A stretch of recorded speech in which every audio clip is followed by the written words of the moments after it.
কিয়ামতের ময়দানে 5টা প্রশ্ন করা হবে। এই 5টা প্রশ্নের উত্তর না দিয়ে কোনো বনি আদম পাই নাড়াতে পারবে না। এর মধ্যে প্রথম প্রশ্ন, তার জীবনটা সে কোন কাজে লাগিয়েছে। জীবনের মধ্যে যে যৌবন ছিল ওই সময় কি করছে। এবং যৌবনের আবাদতকে আল্লাহ তাআলা খুব বেশি পছন্দ করে।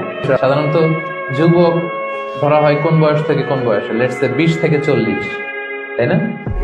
20 থেকে 40, এই 20 বছরের সময়টা হচ্ছে একেবারে জীবনের সবচাইতে মাহেন্দ্রক্ষণ। এত শক্তি, সম্ভাবনা, টকবগে যুবক। যুবকদের মধ্যে আল্লাহ অনেক প্রাণ শক্তি দিয়েছে। এরা বিপ্লব ঘটায় ফেলতে পারে। এরা সময়ের গতি স্রোতকে পাল্টে দেয়, সাগরের স্রোতকে উল্টে দেয়। এরা বিপ্লব করে ফেলে, ইতিহাস রচনা করে, ঠিক কিনা?